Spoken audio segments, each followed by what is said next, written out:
If there's one thing we know about Kyle Shanahan, it's that he's great at finding running backs that fit his scheme. With the Redskins, he found Alfred Morris in the 6th round. With the Falcons, he got the most out of Devontae Freeman. And now with the 49ers, he has shown the ability to plug in different running backs in order to create amazing results. During the 2019 season, it was Raheem Mostert who took over the starting running back job and came alive at the tail end of the season. Based on everything that I've seen, Mostert seems like he's in line for a breakout performance next year. When you look at his film, Mostert is at his best when he's running outside zone. This is the bread and butter play of this offense. Shanahan likes using it to force defensive linemen to sprint laterally down the line of scrimmage before calling inside zone to take advantage of cutback lanes. It's a really effective scheme.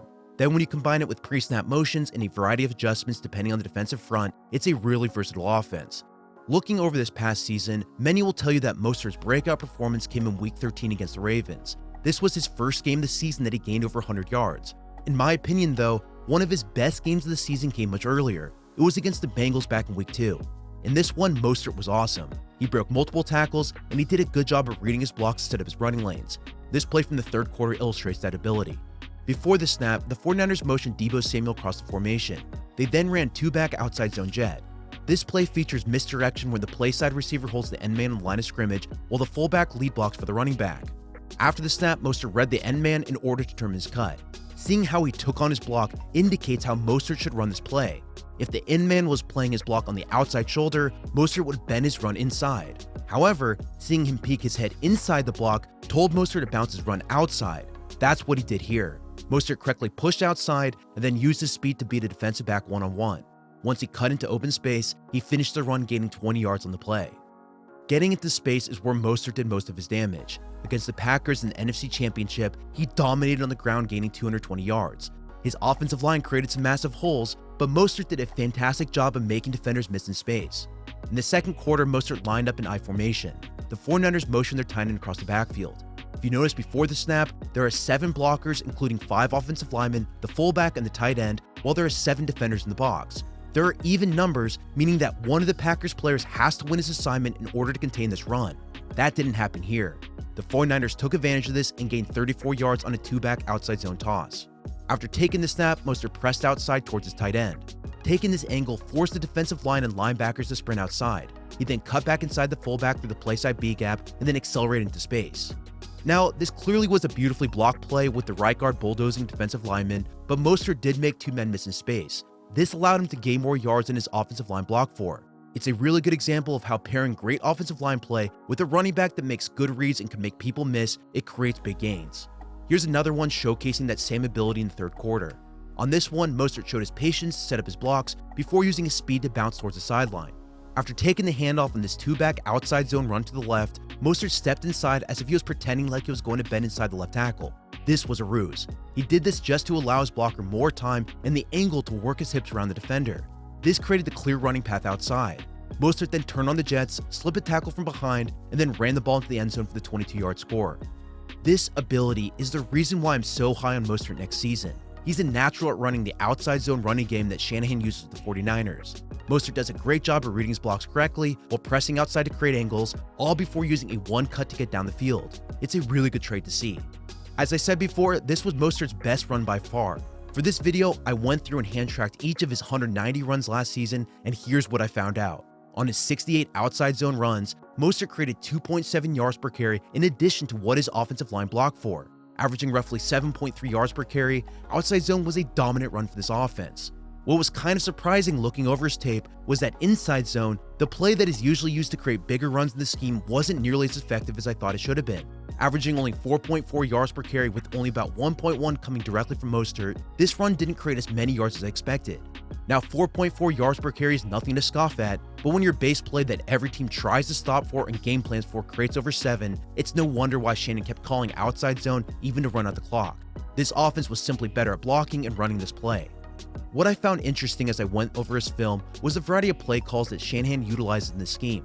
In addition to the classic zone runs that we've already talked about, Shanahan loves mixing in power and trap runs as tendency breakers for this offense. These runs are very versatile. 3-tech trap was a very good run to take advantage of penetrating defensive tackles. The play side guards would purposely allow the defensive tackle to beat him inside quickly, while the backside guard would pull across the center and knock him out of the running back's path. It was a beauty to watch, and it was damn near impossible to stop. This play gained roughly 6.8 yards per carry according to my tracking. While Mostert wasn't as dominant as he was on this run as he was on outside zone, it was still pretty effective. He typically did a good job of slipping initial tackles and using his burst to get in the second level. I think one area of improvement that will make him better at running power or trap plays is improving his lateral agility head-on. He seems to be better at stretching a defense horizontally before cutting back inside, and if he improves his lateral agility head-on initially after he takes the ball out of the backfield, I think he can be a more effective runner. Right now, he's more of a +1 type of running back that adds to his offense as opposed to creating when his offense completely breaks down. Even though that does limit his upside as a player, he can still add value to this offense. Now, I mentioned broken tackles a moment ago, but check out how Mostert compared to some of the other running backs across the league. As you can see on your screen, Mostert broke roughly 30 tackles on his 150 attempts during the regular season. This is good for a 20% broken tackle rate. With the average right around 15 to 16%, this is pretty good. What's crazy is looking at the top right of the graph and seeing just how ridiculous certain running backs are. Guys like Josh Jacobs and Nick Chubb, who frankly deserve videos of their own, put up ridiculous numbers last season.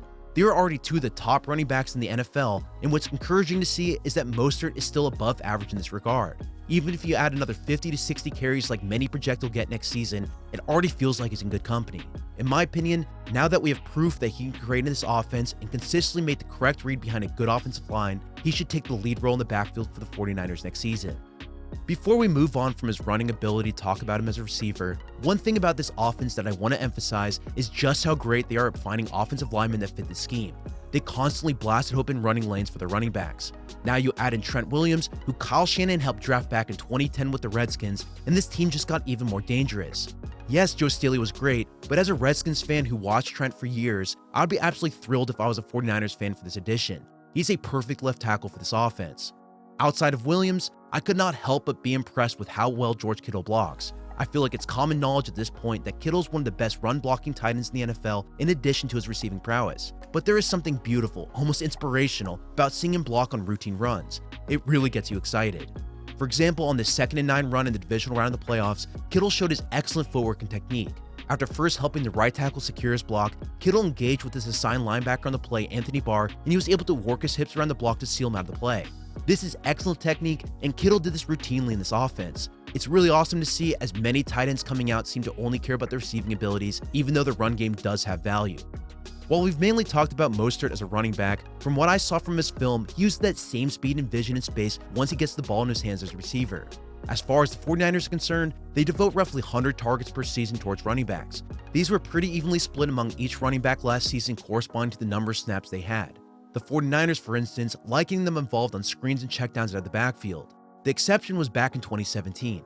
Carlos Hyde was a lead back in the system, and he had 83 targets in Shannon's first season coaching the 49ers.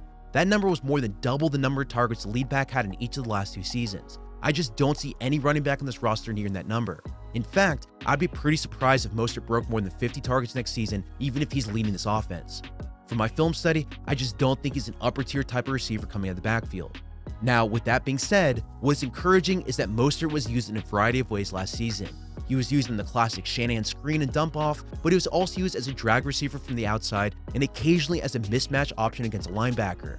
Mostert does have high-level speed, which we've seen extensively throughout this video.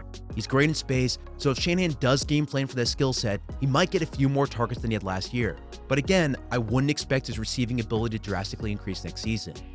The last thing we'll cover in this video is Mostert's projection for next year.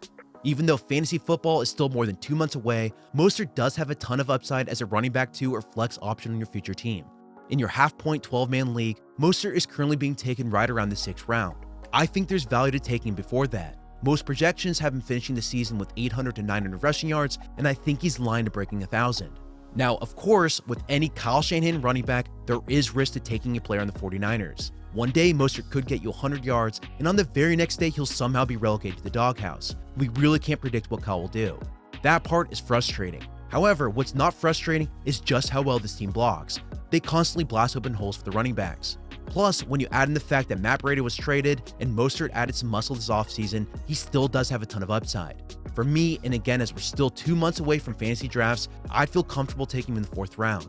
If my thoughts on this change, however, make sure you check out my Patreon account as I'll release my full fantasy rankings as we approach the end of the summer. Moving on to wrap up this video, what makes Mostert good is his consistent ability to read his blocks with patience and vision. He's a perfect scheme fit for the outside zone run that Kyle Shanahan uses in his offense. With high-level speed and a knack for breaking ankle tackles with relative ease, I think Mostert is in line for a big year. Let's hope Shanahan and the 49ers view him the same way I do, and I think Mostert will surprise people next season. Well, that's all I have for you in this video. If you enjoyed it, consider donating through my Patreon account in the link below, and also subscribing to my channel. My goal is to keep releasing new videos every single week, as I love making them for you, and I hope you'll enjoy them. Additionally, if you want to find me on Twitter, you can follow me at Samuel R. Gold.